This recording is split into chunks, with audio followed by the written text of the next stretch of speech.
Hello, and you're very welcome to the Town End Podcast. It's season 4, episode 31. It's a disappointing result down the southeast for Dundalk as they fall to a 2-1 defeat. And it's another refereeing decision, which is undone Dundalk once again. But of course, no doubt, much like last week, off-field matters will end up being the majority of our discussion tonight. To go through it all, we pretty much have a full house tonight. We have all the way from Chicago, we have Dean Arrowsmith. We have Donal Hanks from Blackrock. I felt I need to put in your location now. And Steph McKevitt. I want to be from Blackrock now. Gentlemen, how are you, Tom? Shite. Good. That's good. Steph, we'll come to yourself first. Disappointing defeat tonight. Another hard luck story when it comes to penalties, but it's the poor start really, which really undoes us. Yeah, it's just gifting them 2 goals that really gives you a kick in the nuts. It's like the defending so bad you can't even. There's no legislation for it. Like, you know, you can pick out the 3 defenders. Like, I know Khan tries to win the ball from nowhere. Like, he tries to jump over Almond, I think it is, and he just probably he rolls off his back. But yeah, like the indecisiveness of 2 of the most experienced players playing the league right now, like Boyle and Mountney, whereas they didn't know who was going to go and attack it, or one attack or one drop off. Like, you'd swear they were just kids playing that didn't read the game properly or something like that. It's probably sums up the way the season's gone, to be honest with you. And then the keeper gets beaten at his near post when he tries a poor attempt at a David De Gea impression. That's a really good David De Gea impression. It went in. Well, yeah. But look, and that just set you up then. What was that, like 4 or 5 minutes into the game? And the second goal, like, McGill just thinks he's the freedom of the park there and just gets caught napping. Ball's robbed off him, and then it's just a catalogue of what not to do when defending against somebody. And Amond has been like, look, we all know what age he is. He's nearly as old as Donal now. And look, he'll still put away chances when you leave him unmarked inside the 6-yard box. Free header, like it's criminal again. So, like, to give them, like, the week we've had, and to give them a leg up of a 2-goal start, like, just with the defending that was there was just criminal. And defending as a whole, I suppose, as a whole team, you can't just blame the back 4, back 5, like the midfield comes into that as well. So, but yeah, like, I just was very fearful when the second goal went in. I just thought, you know, deck of cards here. It's gonna get pretty embarrassing pretty quickly. But yeah, between Waterford probably taking a foot off the gas and us just coming back into it a little bit, like, we created chances in the second half. We just didn't have the quality to put it away. Like, Mountney's header, even at 1-0, I suppose Rhino Kane a bit more confidence. He just takes it on his right foot and slides it past the keeper. Like, it looked like, you know, that's the only option you have here when you're sort of going away to the left. But yeah, he tries to take around the keeper and square it, and then it's a scuffed effort that bobbles wide. Like, but I suppose that probably sums up the season, doesn't it? Really, like, it's like we had the chances there and we take a different option, and then when it presents itself again, we still can't take it. So yeah, look, I'm way home to cry.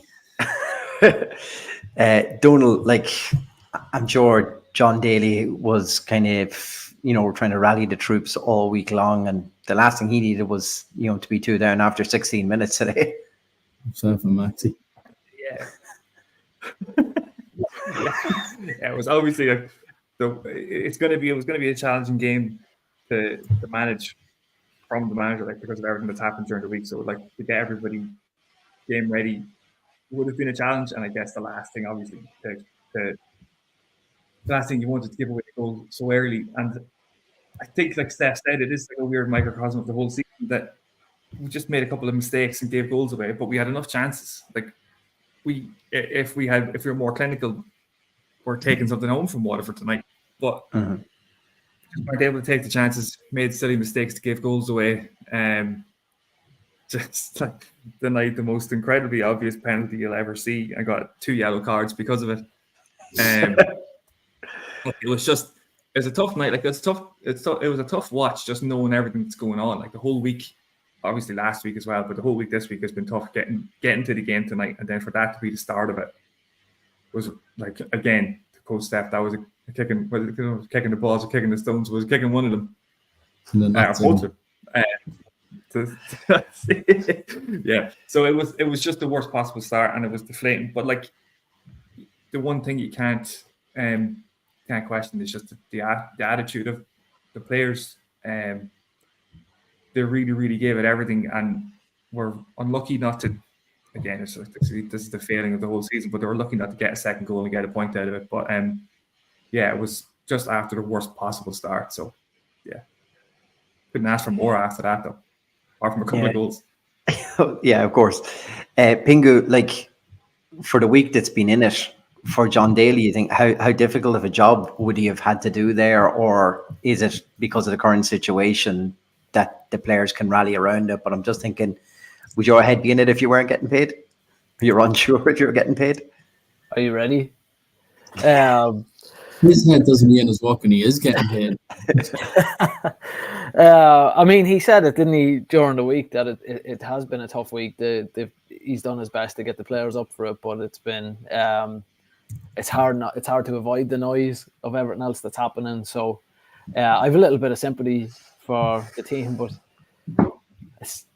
again, kind of like last week, we're just conceding these early goals, and you're 2-0 down before you actually start playing. It reminds me of I don't know if I can say it about my current employers, but it reminds me of how my current employers are doing out here in Chicago as well. You know, it's pointless starting the game when you're 2-0 down, and that just seems to be when we do get into it. You know, when we start getting on top of it. So it's tough. But yeah, I think obviously he'll try to be professional. He'll try to keep the players professional, but they didn't know until Wednesday at some stage that they were going to get paid. So you can't say that hasn't got an effect on them in the build up to the match. And then they get paid, and they don't know if there's going to be a bus down to the game until whenever. I know we'll talk about that a little bit later on, but they didn't know there was going to be food before the game. So these are all little things that usually would be taken care of, and when you're not aware of it,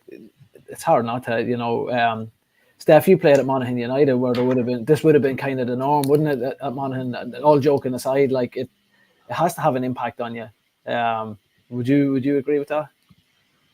Yeah, I probably would. Like, to be honest with you, it's probably a different sort of level for me because, like, you know, I had my job, I was working at the time, and then like it was just a sort of, not a bonus if you got your wages, but you sort of had to hang around for a while after the games, sometimes longer than others, depending who you're playing against, for the brown envelopes to come out. But yeah, look, it's a totally different situation, so it's hard to even, like, a lot of them lads will be relying on the wages for mortgages and bills and food. Like, I know, look, some of them might be getting decent wages, others won't be. Like, so, you know, the full-time footballers, like, it'd be the same as ourselves. If you're not going to get your wages, you're sort of looking around going, you know, I'm sure they would have been kept well informed of the situation, and with that FAI money coming in as well. But it's always going to be in the back of your mind, and then wives and girlfriends and kids as well in the mix. Like, it's just not. It's not really great, to be honest with you.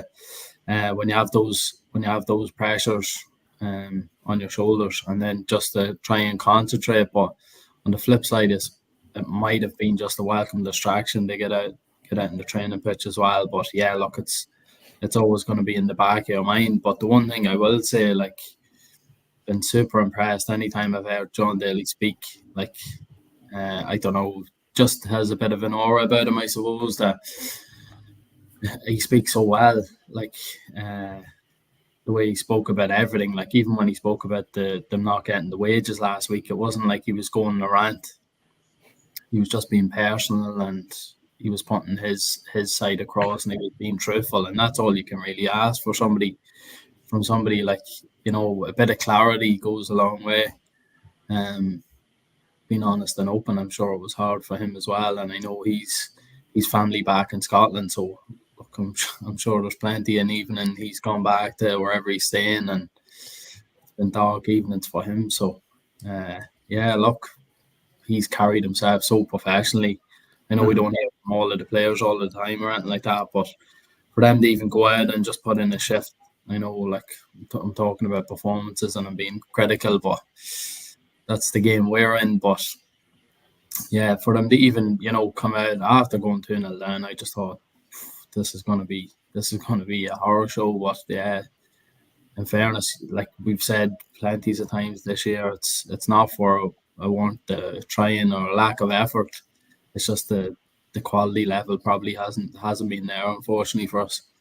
I think you hit the nail on the head there, Steph. Is, you know, I have a very hard time talking about the match and talking about performances, knowing now that the players have gone through what they've gone through in terms of not getting paid and that. And like, as you said there, Steph, there's a lot of players that are high earners, but there's also players that are still living off the wages of 10 years of getting the club. So they're living weekly to weekly for their pay. You know, they can't probably afford to miss a week or two here and there. And again, as I say, I have a hard time saying that about the players and the manager, knowing that they're probably coming back on the bus tonight thinking, when, like, are we going to get paid next week?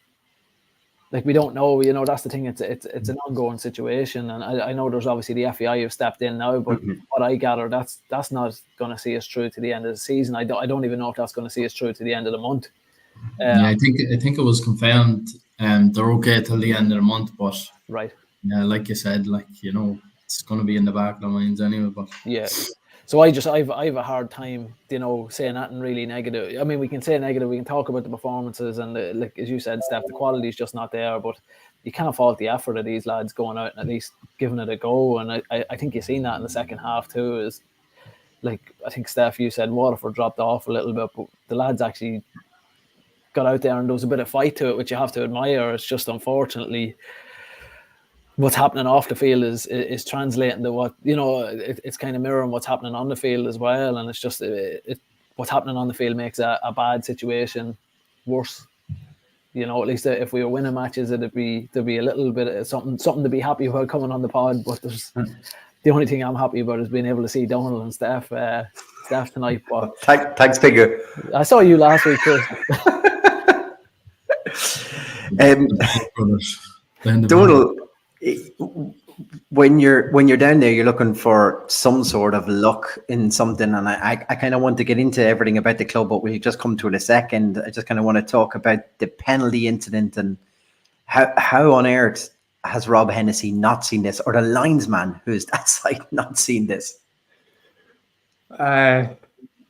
It's what is it the thing about being surprised that something shouldn't be surprising anymore. We shouldn't be surprised when things like this happen. He could have caught the ball, soloed it, hopped it, and punted it back in the other end of the pitch, and he might not have given it a penalty. So, look, it's just, yeah, we you know, we shouldn't be surprised at things like this. When it happens, it's like, you know, it is mind-boggling, but it shouldn't be, because these. But then to double down on his yellow cards is like exceptional, isn't it? I don't even know what, like, Owen Kenny only walked over to him. Like, he must have said something. I mean, I can imagine what he would have said to him. Yeah, clearly. Just run over, like, that is a fucking ridiculous decision you just made. Like, yep, here you go, card. And then, but like, could he not just wait 2 seconds, or maybe just run over, check with the linesman, make sure he's all right? But like, it's just baffling that he made that split decision, doubled down on 1 yellow card, and then, you know, went the third time and gave Burnsy one on the bench. Yeah, and the thing is, like, I don't think there's any way in the world that he goes over to the linesman and the linesman tells him, no, actually you were wrong. That's handball, that's a penalty, and he comes back and gives it. Like, whatever his decision is that he's made first, he's sticking with it. There's no way he's changing it. And so, yeah, the only thing he can do is go full speed in that direction.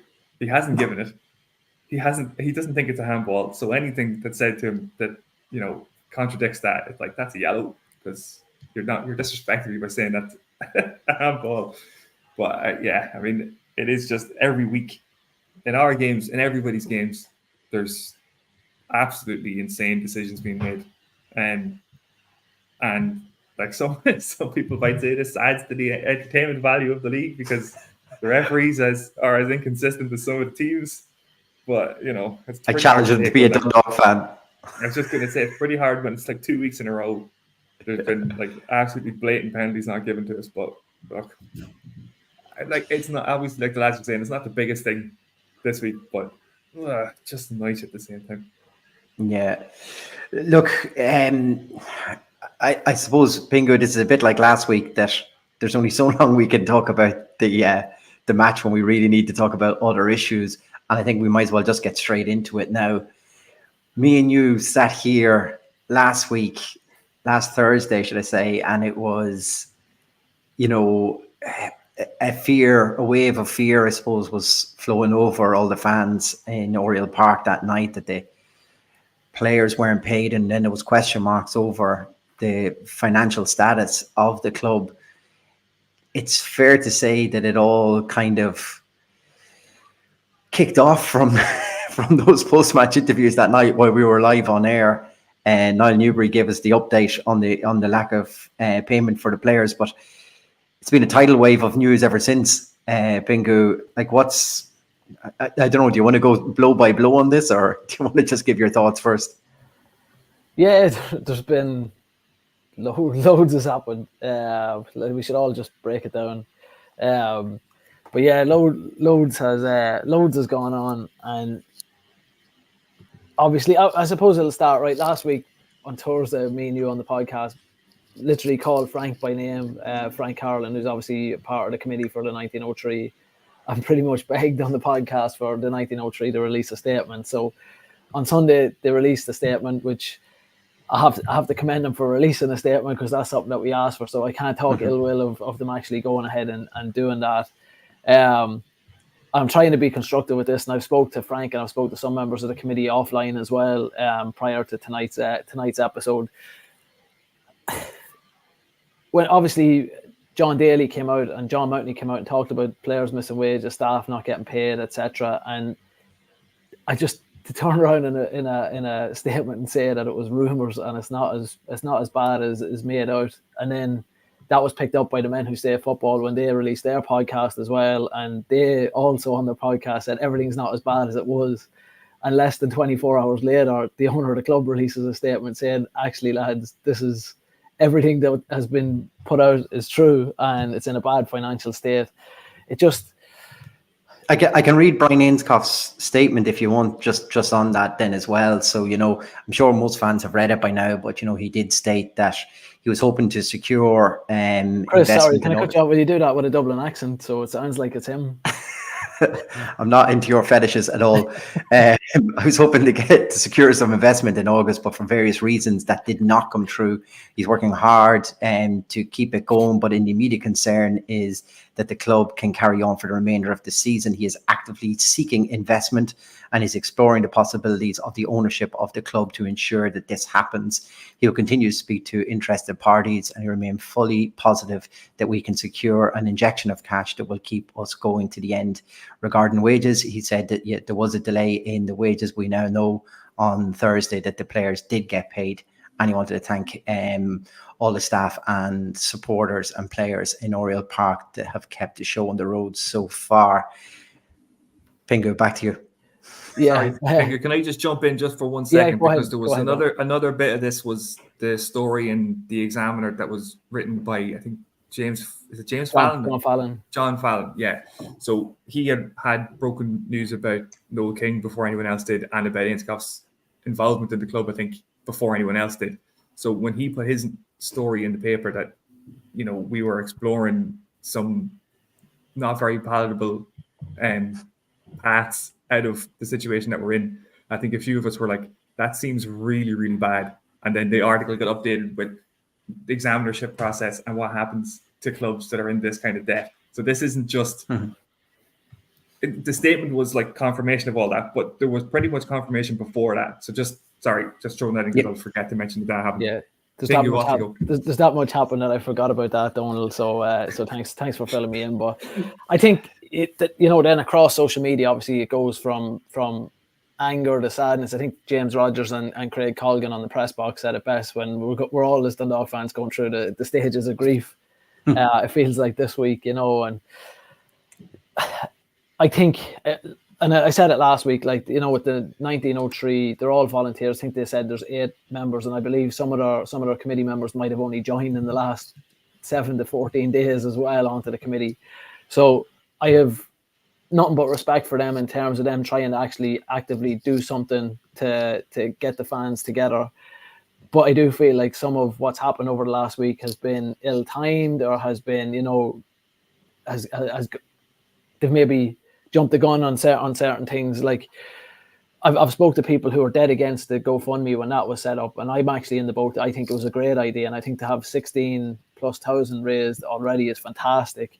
But where my kind of umbrage in all this came on Wednesday when the vote came out to supporters, and it was just, do you put your name on the vote? Do you agree that the 1903 funds should go towards buses and food? And we know now, obviously, the vote has won. Just for anybody who isn't aware, 63% of all those who voted in favour of doing that. Which again, I've no problem with. There was 199 votes that were cast in that, but that went out at 2:00 on Wednesday, and people that were involved in the 1903 were commenting on Facebook about 3 hours later saying that the money was going to go towards that.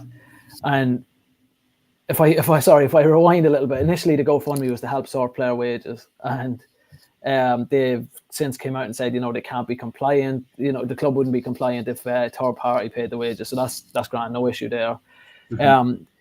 Again, found out today that it was the supporters network, so that recommended that they pay for the buses and pay for food to help the club see through to the end of the season. So no issue there. But, and this is only my personal opinion, I've spoke to Frank this afternoon privately about this as well. Is my personal opinion on this is, like, we're in a situation where we said it 5-10 minutes ago that the club, like, the players are not going to get paid potentially in 3 weeks' time when we get to the end of the month, and we're potentially going into examinership next month, and that's becoming more and more of a reality as well as the days kind of count down. I'm just stressing, this is my personal opinion on it. I don't think that any money should have changed hands to anybody until the public meeting. So there's a public meeting coming up on Tuesday with the 1903. So I don't think that any money should have changed hands until there was a public meeting. And I understand there was a vote and the majority won. And again, I have no issue with that now that I know how many people voted and, you know the percentages and all that. But I still think, like, one thing with the 1903 is, I think they should have came out and said, this is, you know, when they released that vote for people to yes or no or whatever, they should have said, I think they should have explained that it was the Supporters Network that advised them to do this. I think they should have said, we're just looking at short-term solutions. I think there's a lot of stuff that could have been done. Again, I'm not trying to blame anyone because I understand they're all volunteers and, you know, none of us are necessarily experts. Again, this is just my opinion. But then I think if they're the target of 100 grand, which I think it's a lofty goal, obviously. If it was me and I was on the committee of the 1903, I would have held on to that money. And we know now that the club is actively speaking to at least one party, Jeff Saunders, I think is his name, from Med Oval, who I found out in recent weeks, I found out yesterday that Jeff Saunders was going to buy the club and got turned down for Brian Ainscought's offer for the club. if he's interested, I think the 1903 have a real opportunity now, especially with 16 grand raised in 48 hours. I think they've got a real opportunity to actually request to meet with him while he's in the process and see is there a chance that supporters get a voice at board level when there's a takeover, whether it's him or other potential investors, and have an actual say in how the club is ran moving forward. Now, I understand when your heart's ruling your head, you want to make sure that the youth teams are covered. You want to make sure that the players are fed and stuff. But the game was never in doubt tonight if the bus wasn't going. The game was never in doubt if there was no food at the game. The game was in doubt because the players hadn't been paid. Mm-hmm. So once the players got paid, and I'll sound like a horrible prick for saying this, but I don't care about the bus. What I care about is Dundalk's long-term future. I don't care about the short-term at the minute. As long as the players are paid, we're going to continue playing football.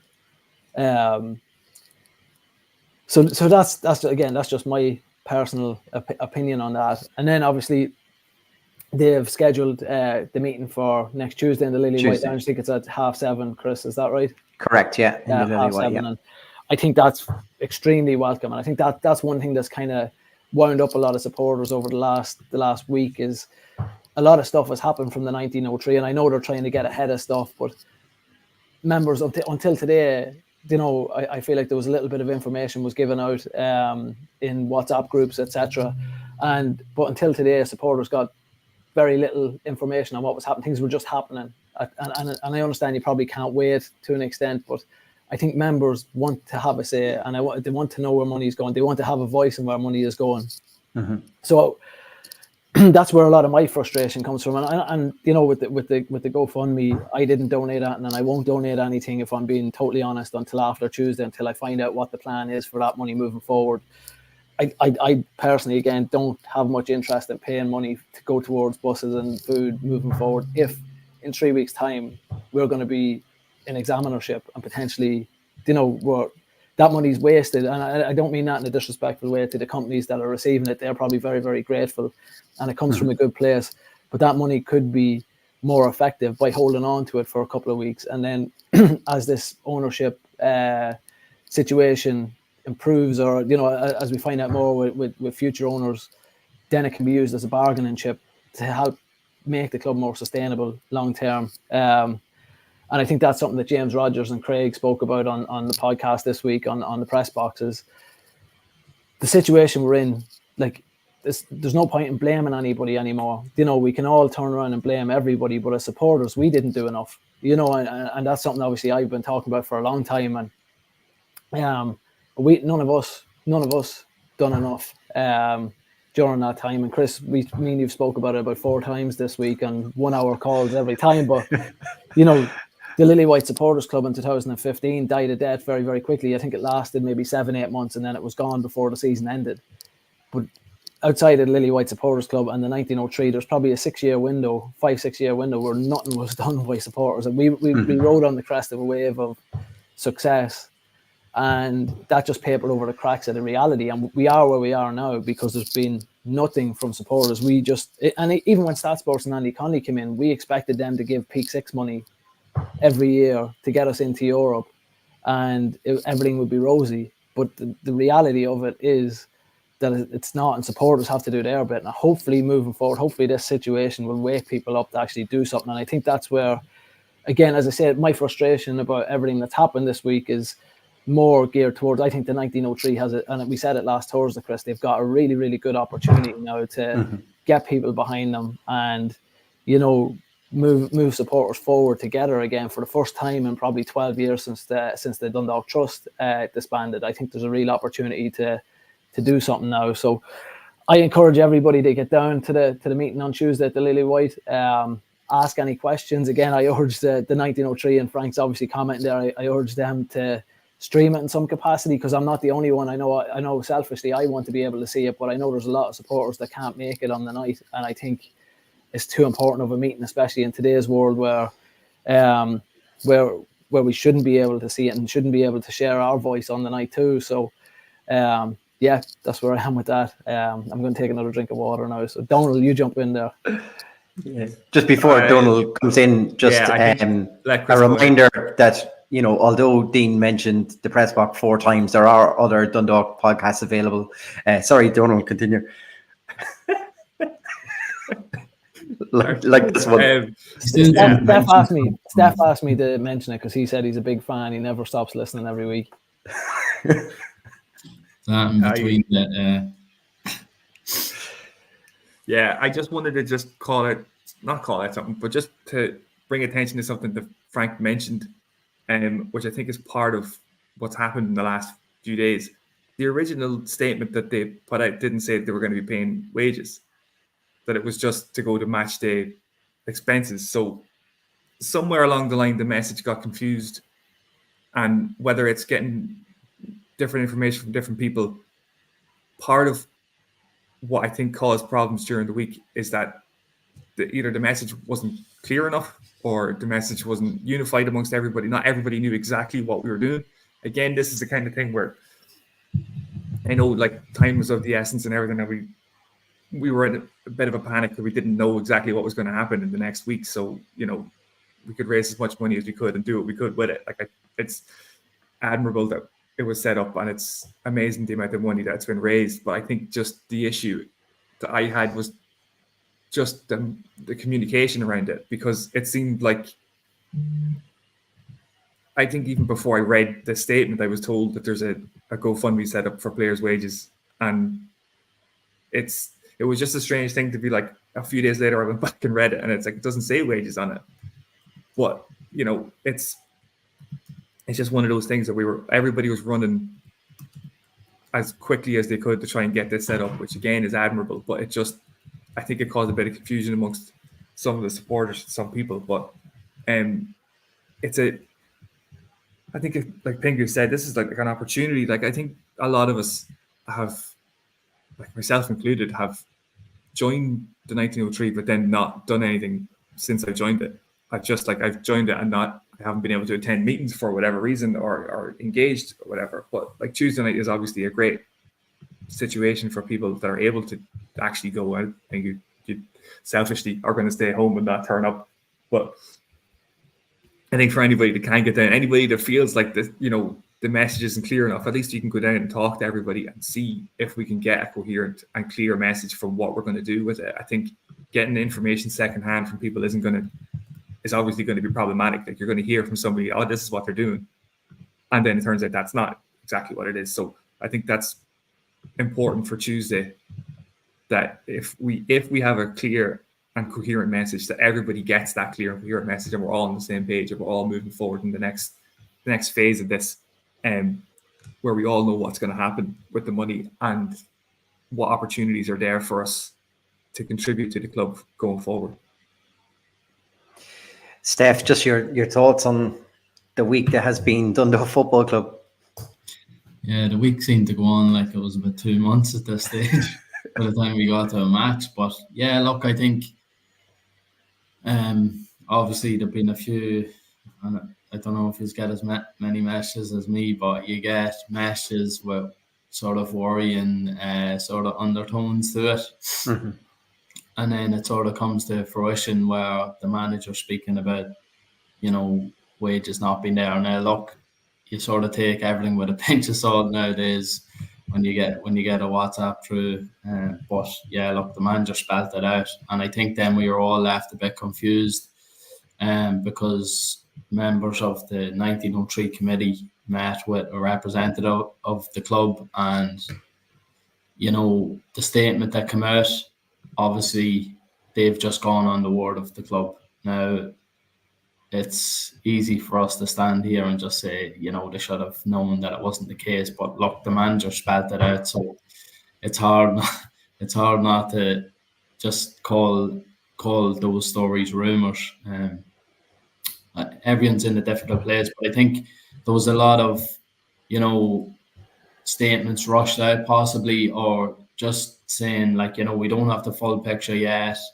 As the story unfolds, then there'll be more to it. Whereas, the problem was the lack of clarity. I think Donald had already mentioned he'd already heard about a GoFundMe before he'd seen a statement, and he'd already heard that it was for players' wages, when in fact you know, if you go back through the statement, then it doesn't say it's players' wages. But there was plenty of comments and different posts put up by people that you'd probably think should know better, was sort of stating that it was for players' wages. To support them, obviously it's come true that, you know, that's a breach of contract and it's not possible. But even just little stuff like putting the poll out, obviously seen it online. I just looked at it and then I was thinking, you know, when are the results going to come out? Because obviously they have to make a decision if they're going to help support the team on Friday, on match day. Like, you know, if they're going to pay for a bus or if they're going to have pre-match meals ready, post-match meals. Obviously there's talk of academy buses and food for the academy kids. It's obviously a lot better run than when I was out there after getting buses and food before and after matches. But yeah, look, I think you're sort of just waiting around, and it just leaves the opportunity for anyone, you know, waiting in the grass to have a snipe at somebody to say, you know, oh, well, where's the results of this? Or you could nitpick at certain things. I think, you know, if you're going to put up a poll and ask people what you obviously want to know the result of the certain poll, and obviously it was delivered today, and you know that just assures people a little bit more. I think just the fact that, you know, it's set in place that there's a meeting happening on Tuesday, which hopefully will give people even more clarity on the situation. I know there's been little pieces of information being put out there, but you know, everyone's sort of in a frantic state at the minute, and everyone's main goal is to make sure that there's a football club for next season and going forward, or even just get us to the end of the season. So look, everyone's heart's in the right place. I've obviously spoken to a few people that, you know, have been supporting Dundalk since God knows how long, and you know, everyone's very passionate about it. There's very strong characters as well, and you know, it's an awful situation to find ourselves in again. It just seems like we're Groundhog Day again. We've been here in 2012, and for all the success and European group stages, like we're worse off than we ever were. Potentially, like weeks away from, you know, not having a football club or obviously having to set up as a new entity possibly, which is unimaginable. But yeah, it's just a hard pill to swallow, I suppose. Like you just take it for granted that you're going to have a football club up there and you're going to be competitive or you're going to be successful. Like when this podcast started, there was a running joke that the FAI Cup final was Dundalk Day, like, you know, and yeah, Jesus, how far have we fallen from that? Like, you know, you're watching Shelbyville go stroll into a semi-final there tonight while we're getting beaten down in Waterford, rock bottom of the table. So yeah, look, it's tough times, but look, you appreciate that there's volunteers involved. But I think if somebody had just took a step back and, you know, thought everything through, I think obviously they were in a bit of a frantic panic state as well, trying to get things organised. I don't think if the GoFundMe had been set up next week, we wouldn't have had as much money put into it. I think there would have been just as much, or if not more. But yeah, look, I think everyone's doing it for the right reason. Just think more clarity around certain situations would be greatly appreciated by everyone involved. And then it just takes away what if this, or why are they doing this? You have the reasons there, and somebody can stand behind it. So yeah. Donald, last week, myself, Pingu and Niall Newbury discussed, you know, how we got ourselves into this situation. Just wondering what your own thoughts are on that, and where, you know, how do you feel we've ended up in this situation, and what do you think, you know, where were the flags along the way that we should have been paying attention to?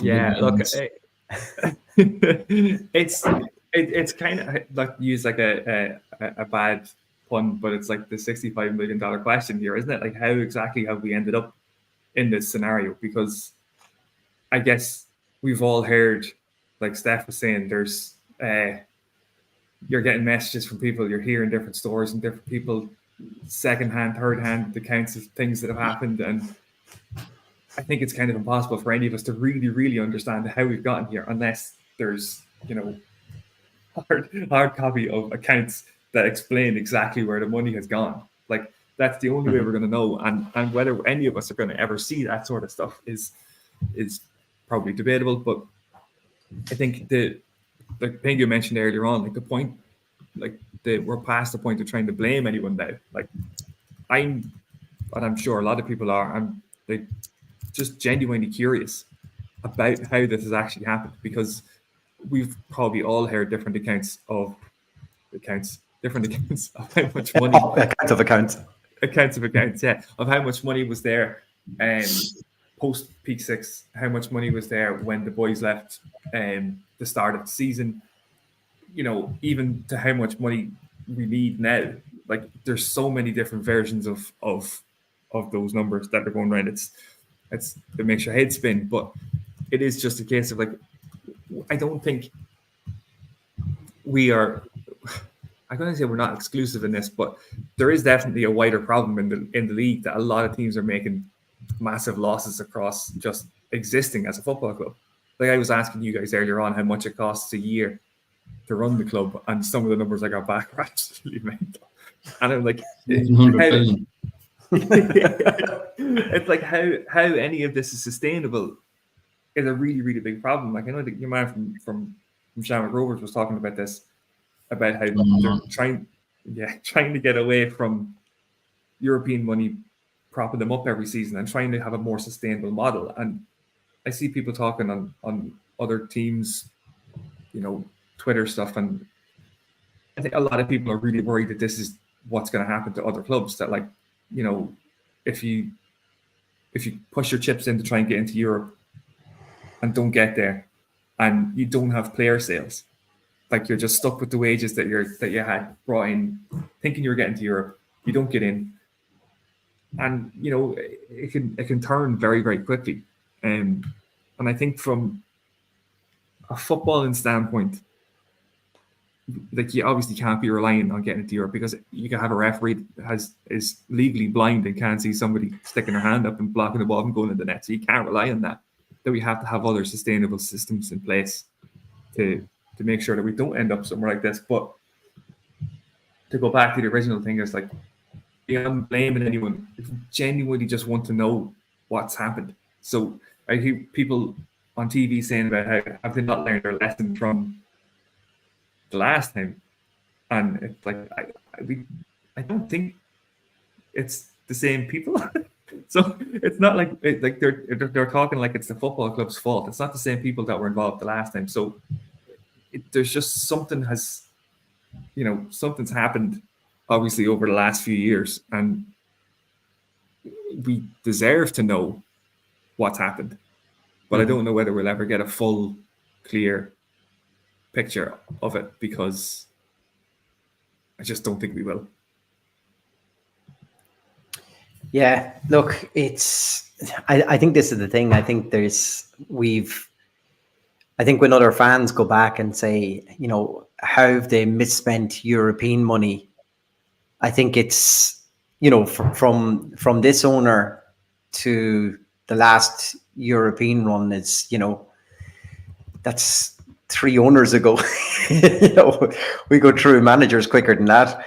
And I think that's a real problem. It's, for Ryan Ainscough, I suppose it's kind of like living in the house of a lotto winner. You don't get any of that money that someone else has won while they were living in your house. So that's irrelevant to even talk about any of the European money that was there previous.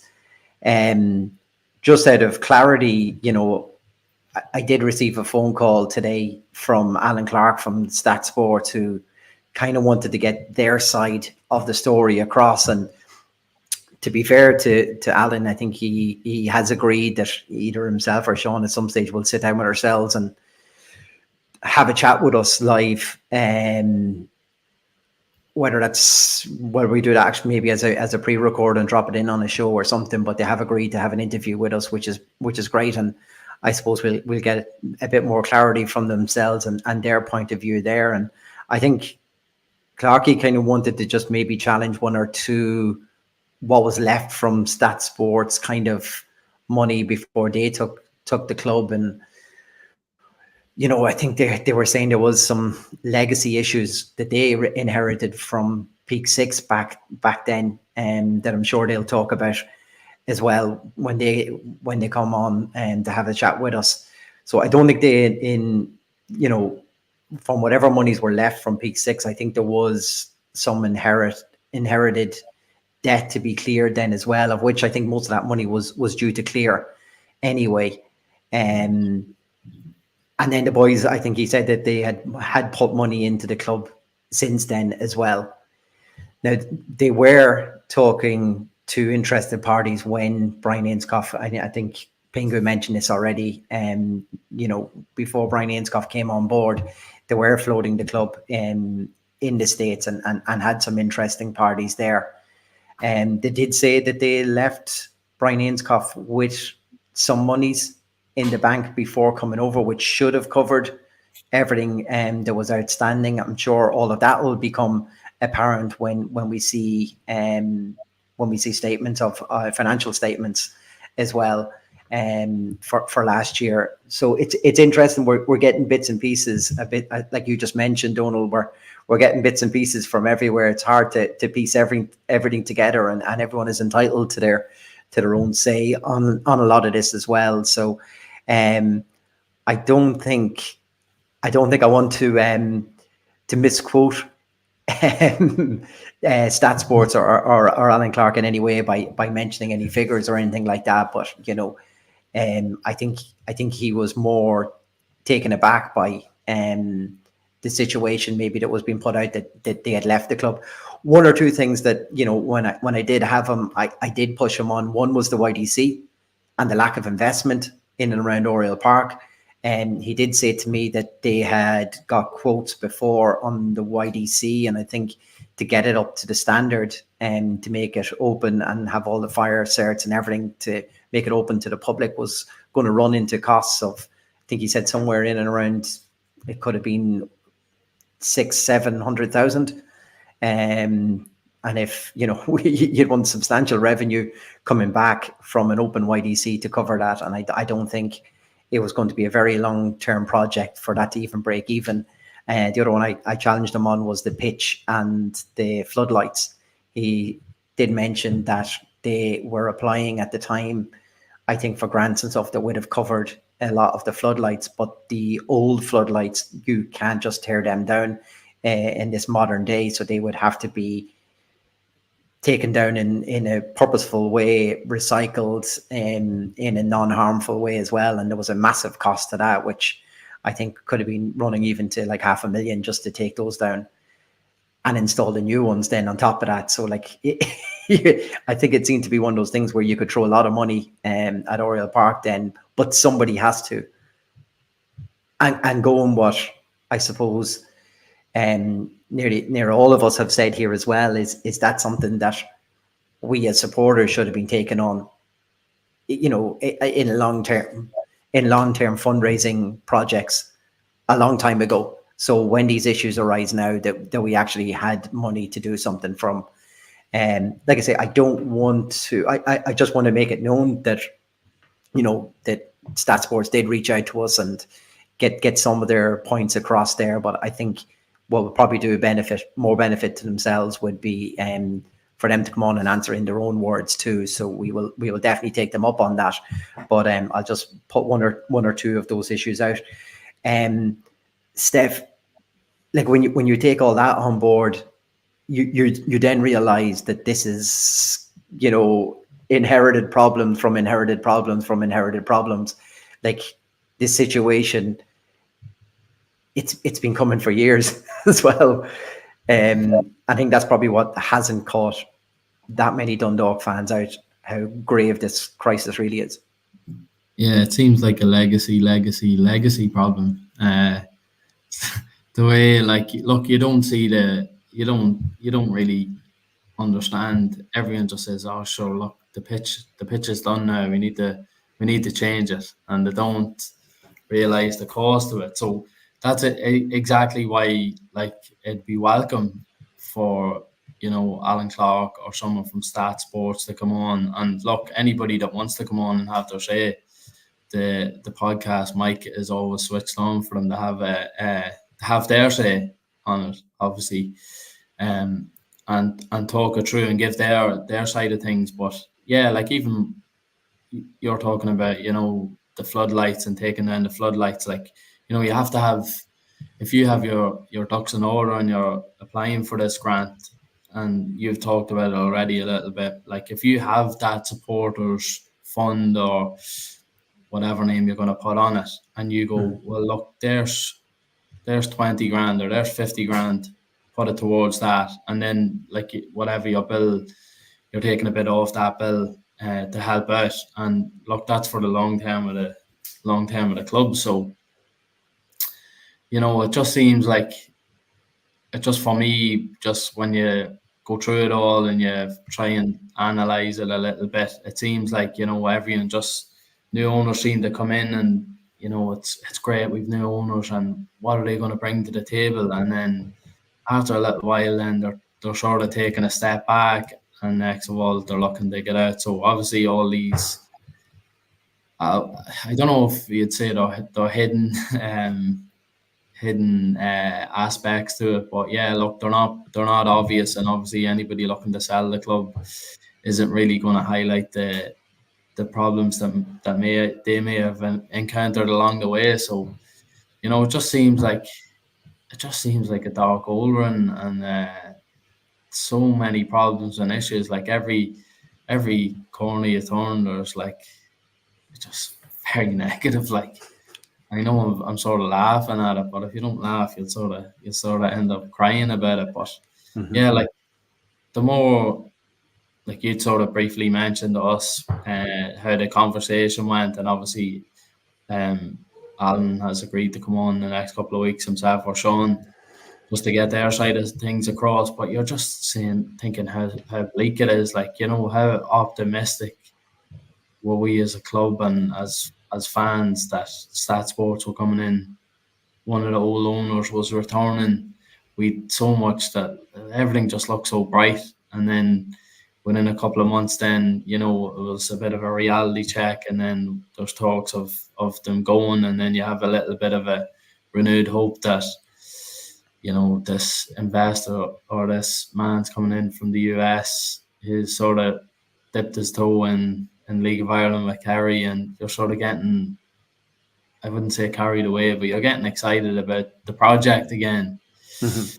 And all the talk about investors, and then, it all falls flat again on us. So look, there's probably, you probably take on the club, and then you open that big can of worms, and everything just jumps out at you. And look, I think someone just needs to, in a couple of months, win the Euro Millions when it's a big massive rollover, and just empty the pot into it or something like that. But yeah, I don't know. You could be empty the pot for a long time though, Steph. Yeah. Oriel Park is the problem. I was banking on the 230 million. I'd already line showering up to go, taking a good chunk of the story of Park with me when I buy the club. But yeah, look, we're hoping against hope now at the minute. But I suppose if you can sort of start ticking off the small things and then chip away at the big things, I suppose that's all you can sort of do. We can hope there's we get into a process where we still have a football club first and foremost, and then we start looking at new owners, or scale right back, strip it right back. If we're going to be in the first division, we're going to have to strip it right back, start paying off the bills that are outstanding, the running costs, the day-to-day, or week to week, month to month, and just start being able to pay your bills, like, and chip away at the debt. Hopefully, anyone can come in who is clued in, whose eyes are totally open. There's no closets waiting from with the big boogeyman to come out from their revenue or whatever. But it's totally transparent. They come in, they know what it's about. They've their head screwed on, and even if it's a slow process and we're just starting to inch forward again, like, because every time we seem like we're getting ourselves into a decent place, then we're knocked back, and then you're hearing about these stories of all sorts. So yeah, look, I think we're literally at rock bottom. So I hope now we can get up off the canvas instead of staying down, I suppose. Donald, for you, where do you feel this current ownership, where did it go wrong? Was it, built on looking for further investment, and when that didn't come, that was our big problem?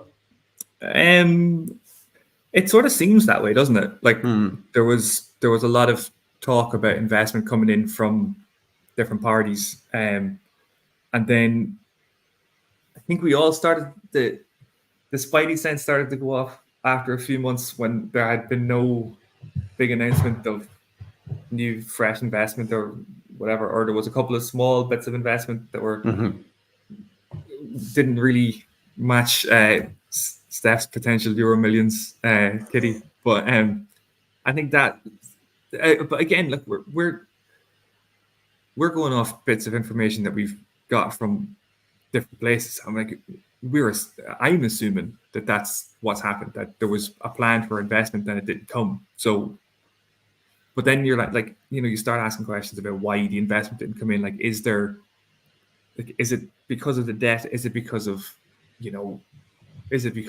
potential issues around the cost of maintaining the ground? Is it it could be anything.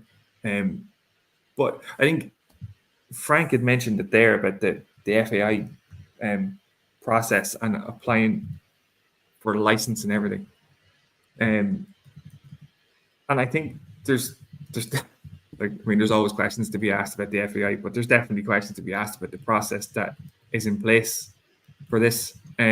Because if he went and said I need to bring in investment to get to the end of the season, then he shouldn't have been allowed to take the club over. And if he didn't mention that and was able to provide proof of funds for the rest of the season, then that doesn't work either, because he hasn't been able to provide funds for the rest of the season, or has decided not to. I guess that's the other thing.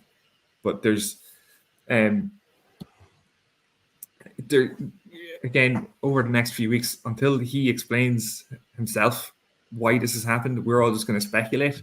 And I think it's to credit the Stat Sports boys that they've tried to dispel some of the rumors, or at least try and give their side of the story, because they obviously know from the last couple of weeks that these stories can grow massive legs and run, and we could be talking about something that's fact that was never true in the first place. But until the current owner explains how we've gotten, or how he's come to the decision that he has come to, and as he explains it with his own words, we can just fill in the blanks and make stuff up, but we're never going to know if we're right or not. But that's the investment thing is the thing we've heard the most, so that's what we're going with. That he didn't get the investment that he wanted to get, and therefore we're just sort of stuck where we are. Yeah, it's like getting the credit union loan and then saying, "Yeah, I'm definitely going to pay it back." Yeah, promise. Somebody's going to give me the money and I'm going to pay it back. But yeah, look, I know it's a joke. But, yeah. Steph, how do you see Dundalk Football Club coming out of this? At the moment, do you feel like everything is still on the table? I can't see a big rich owner wanting to come in to clear, sky high debts, to have no gain out of it at all. And then there's still all the infrastructural issues in Oriel Park to take on too, without actually owning any of that property. So where do you feel Dundalk will come out of this, or can we come out of this? Yeah, you always have to hold on to that little bit of hope, I suppose. It's the hope that kills you, but yeah, you still have to hold on to it.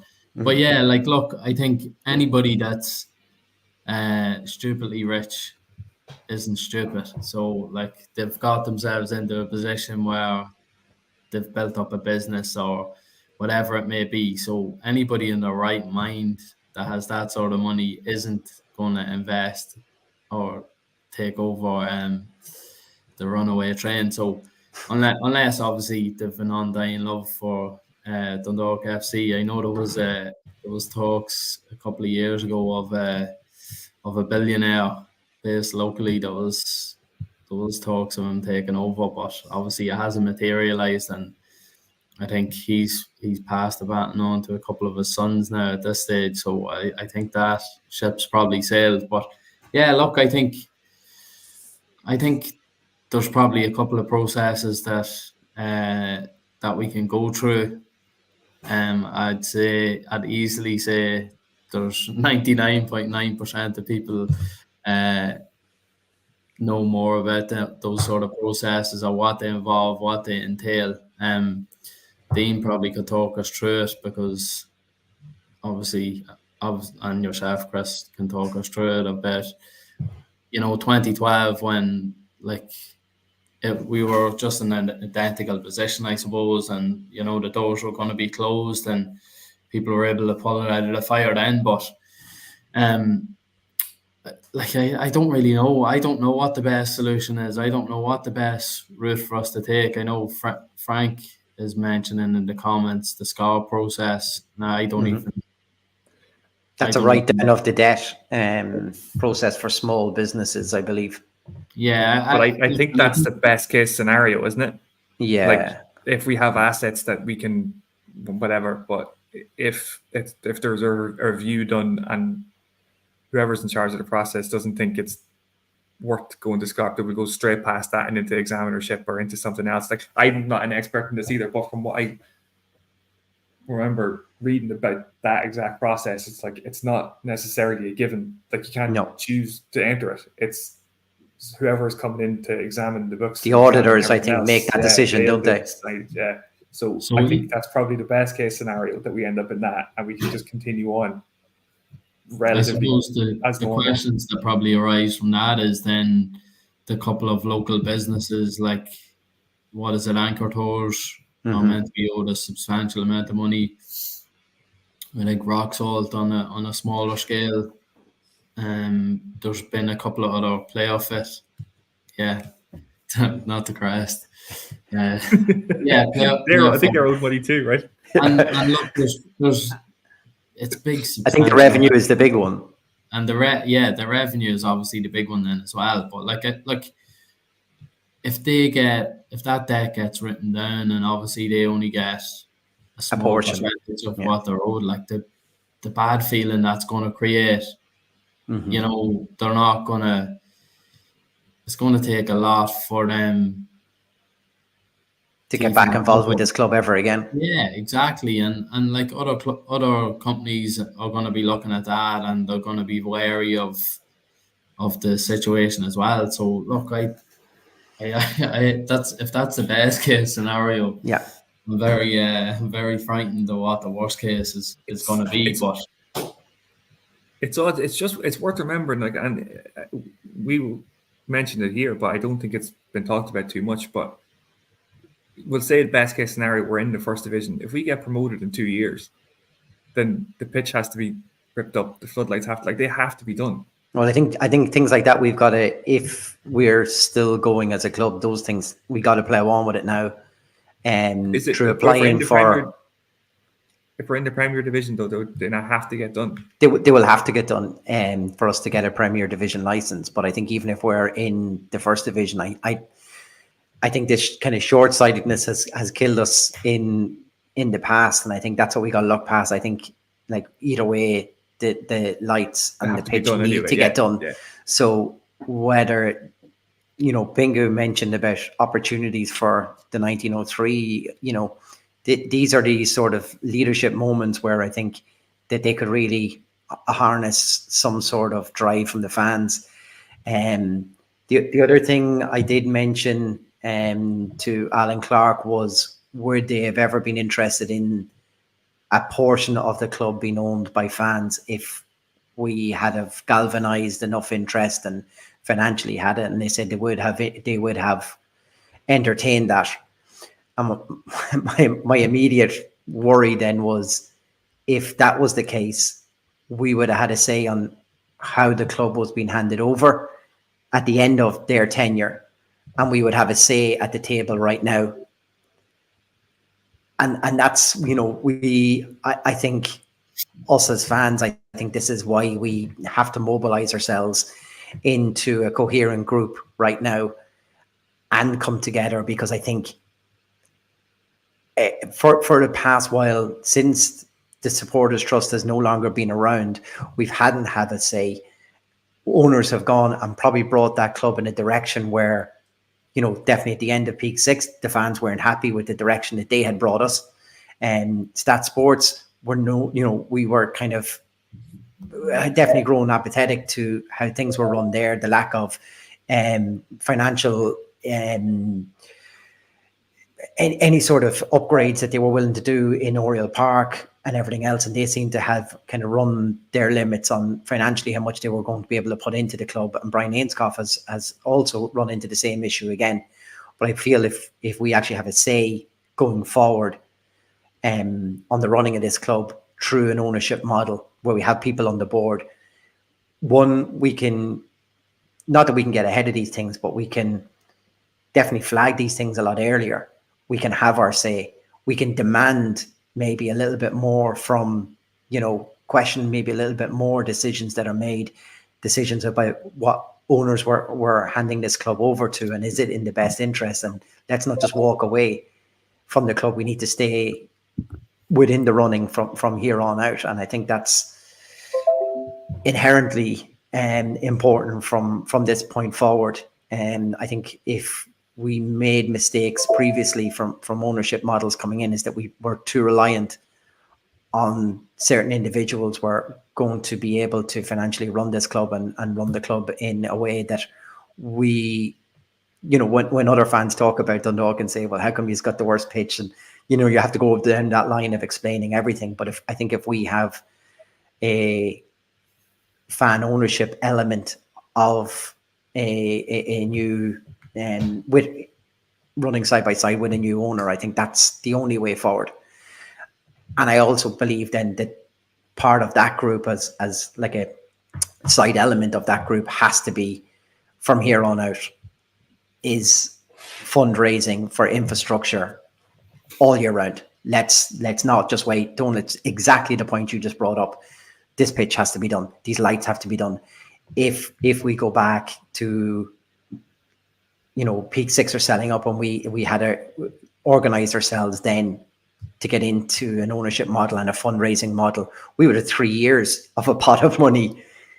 Could we now help with the running of this club now to the end, or could we start upgrading elements of Oriel Park ourselves? And I think that they're the things we should be doing. And that's what we can't come out of all of this. If we get some sort of learnings and we've somehow held on to our club, that has to be the learn that we take from this whole process.